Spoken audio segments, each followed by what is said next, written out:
Hi guys, and welcome to this video on quantitative methods and the four major learning outcomes which are expected in the first chapter is rates and returns, means, returns of two calculations, which is money weighted rate of return and time weighted rate of return, and finally there is a discussion about leverage returns, right?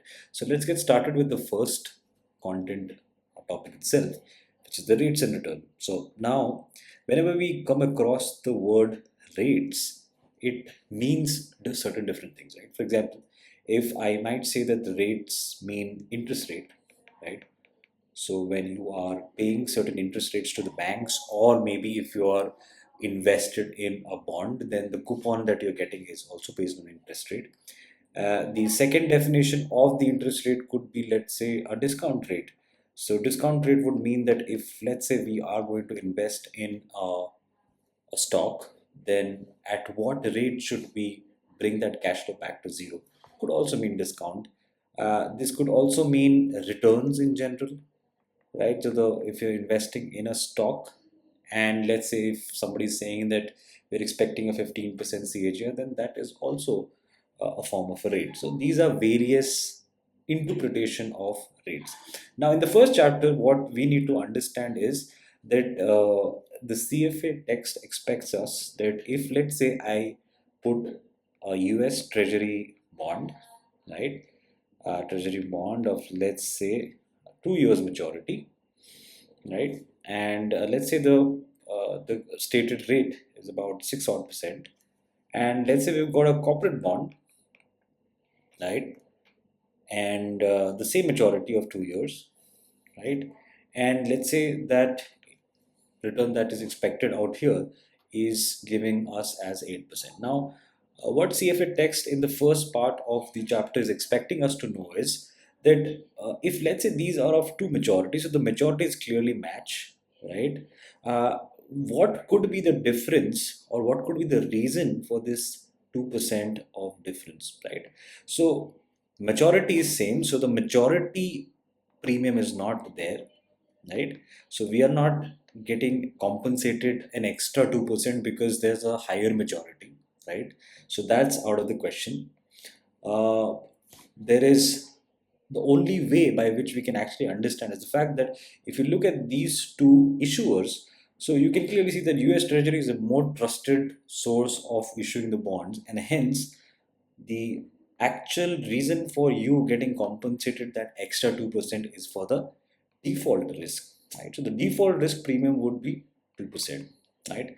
So in the first part of the text, if you see the main curriculum, you will realize that this is where the main objective is. Now we could obviously extend this discussion to saying that, okay, now if we discussed a US Treasury bond and a corporate bond, right? Now what if I say that, let's say there's a corporate bond, right? And let's say the maturity is same, right? And the interest rate given by corporate bond 1 is about 6 odd percent, and let's say there's a corporate bond 2, right? Whose maturity is, let's say, same 2 years. But now I'll give you another factor. Let's say we are saying this is highly liquid. When we say liquid, it means that buying and selling of the security is very easy, and this has low liquidity. So that would mean that the extra 2% that we are getting out here, which is plus 2% out here, is nothing but the liquidity premium, right?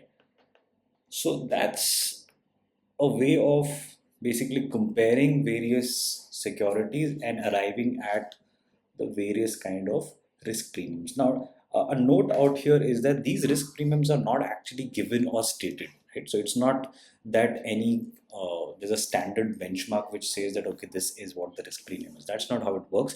It's for us to read between the lines and look at different kinds of issues and kinds of structures of bonds, maturity, liquidity, risk profile, etc., and figure out what are the different kinds of risk premiums that are available, right? So the other kind of risk premiums which are actually discussed out here is one more is inflation premium, uh, which basically means that if we are investing in a certain security, then a security itself also has something called as the inflation premium, because every year we are losing out on the value of a security, right? So every rate that we look at, right, has these various components. So it has inflation premium, it has risk-free rate, right? It has your default risk premium, right? The chance of default. It might also have liquidity premium, right? And then it might also have maturity premium. So these are the various, you can actually say the various attributes of a security, and on the basis of these, there might be, some securities which might have, since it has a lot of default chances, then maybe the default premium would be higher, right? There might be some securities which might not be very prone to default, but they might have liquidity issues, and hence the liquidity premium would be higher. So it depends upon what kind of a security that we are investing. So that's basically the first part of the syllabus of the rates and returns part, and I think that much of your understanding of rates and returns more than enough. You can just do a simple question, which I've already discussed out here.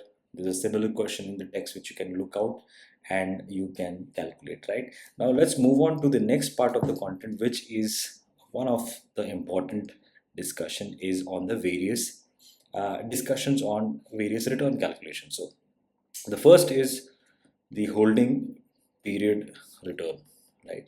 So whenever we say holding period return, what do I mean, right?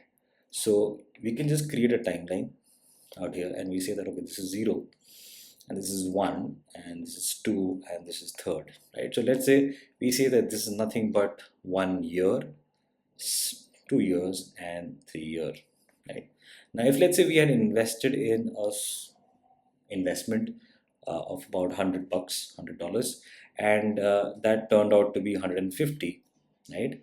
And from 1 year to second year, let's say the same investment became 200, and from second year onwards to third year onwards, the same investment, let's say, became my let's say it did not grow, so maybe it came down to 150. So what basically holding period return or HPR is doing is that for every specific period, all of that is doing is calculating the price change. Okay, so you can go by the text formulas, but I feel that the text formulas are over exaggerated in making you look at an equation. But if you actually just look at what is happening in the formula, right, is the fact that you're just trying to find out what is the percentage change that is happening. So all I could do is I could say that, okay, what is the HPR between 0 and 1? So I could say that, okay, final price was 150 and the previous price was 100, and if I do -1, then my holding period return out here simply gets calculated as what, 50%. So that's nothing but the HPR for first period, right? For the second period, again, you could do the similar calculation of saying that, okay, this is the final price, and what was the previous price? It was 150 and -1. And what would be the price? I'll just calculate it out here to be exact. It would be around 33%, right? And finally, the final calculation, which is nothing but your 150. So it goes to 150 from 200, and that would be -25%, right? So that's nothing but HPR for first period, which is plus 50%. The second period, it comes out to be as plus 33%. For the third period, it comes out to be as -25%.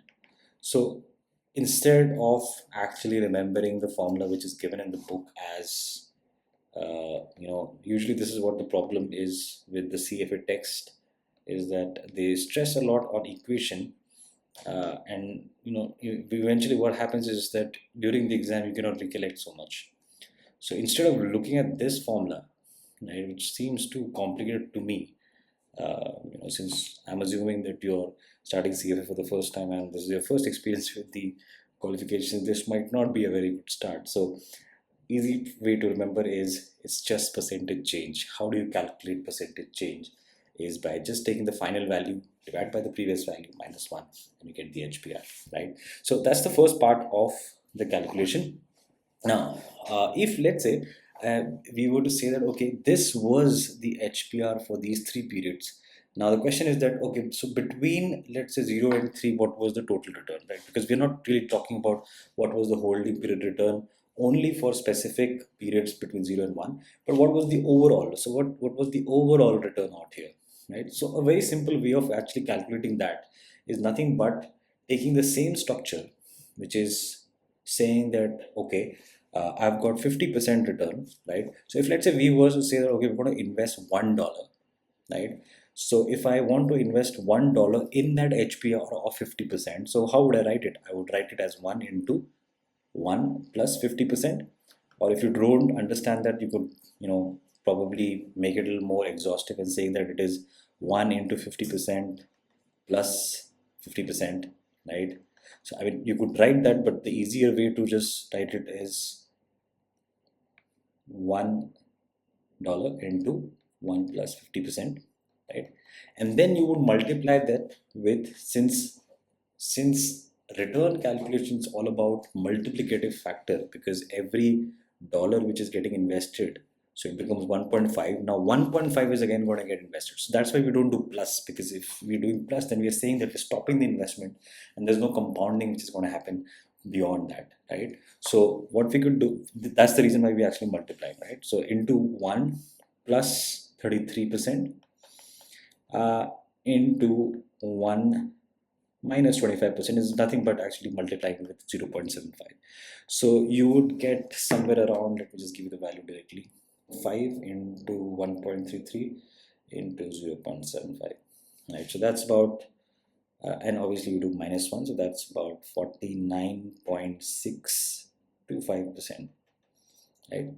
In the CFA calculations, be always sure to at least calculate 2 decimal places, because the answer might vary on the basis of at least 2 decimal places. You don't really have to go to 4 decimal places, but at least 2 decimal places is fine for the calculation, right? So that's basically holding period return. It's just the percentage change and doing the multiplication of the HPR across periods to get the compounded returns for a specific period, right? Now the next discussion is obviously a very simple discussion on another method, which is the arithmetic mean, right? So I'm not really sure why CFA has actually kept this in this order, but probably they might have some logic to it. So arithmetic mean, there are 3 means which I actually discussed out here. So there's one arithmetic mean, then you've got the geometric mean, right? And then you've got the holding period return. Harmonic mean, right? So I'll just give a gist of these 3 directly so that it's easier to relate instead of going one by one. So arithmetic mean is just adding values, right? So it's just adding different values and then we are dividing by the number of observations. So out here you can see it's 1, 2, 3, 4. So 4 observation, and that would become your arithmetic mean, right?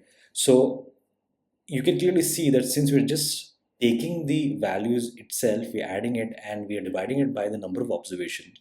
So the arithmetic mean is prone to be affected, right? To be affected by larger values, right? Either on the positive side or on the negative side. So that's the basic problem with arithmetic mean. Geometric mean is when we are specifically saying that, okay, we don't want to do this simple average calculation. Instead, we want to do the same thing that we did out here.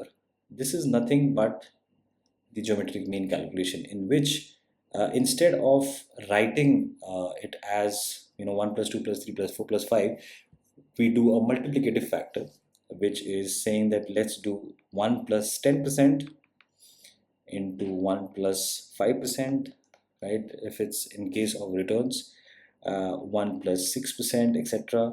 And then let's take a square root, okay, of the number of periods that we're talking about. So if this return has happened across 3 periods, then this would be nothing but raised to 3, right? So we would just write it as raised to 3, or in simple terms it would be taking the value 1 plus 1 into 1 plus x1 into 1 plus x2 dot raised to 1 divided by 3 minus 1.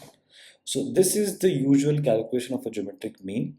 Now, the good part is that it is not affected by larger values. It is somewhere between. So, arithmetic mean actually is on the far end, so one extreme. A harmonic mean is on the other extreme, and on somewhere in between is the geometric mean calculation. Right now, so in return calculations, whenever we are using compounding, so this is where we use geometric mean. Whenever we are looking at compounding, we are looking at geometric mean calculation. Okay, arithmetic mean, I'm not really sure as much as in finance would have very less application because it is prone to be affected by larger data shifts or value of the or number that we are looking at. So usually we use geometric mean. Now when we're looking at harmonic mean, it's exactly the opposite. We are saying specifically, let's say we're talking about a ratio, right? So let's say we talk about a ratio like price to earning, right? Now the nature of this ratio itself is the fact that if, let's say, we are saying that the ratio of price to earning of a stock is, let's say, 15, then this 15's ratio is, or the nature of this number is a ratio, right?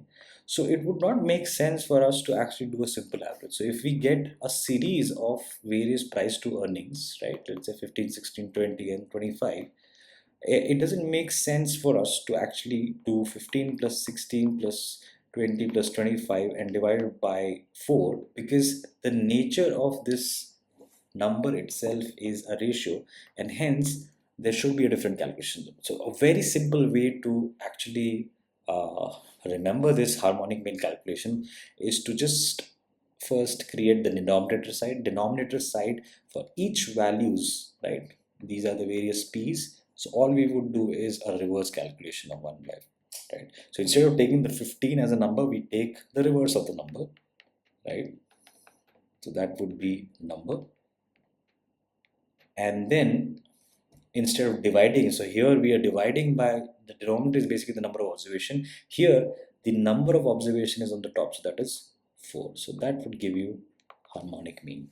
So harmonic mean is basically penalizing the larger value. So if you see here, this value, right, when you're adding it out here, has a larger effect on arithmetic mean.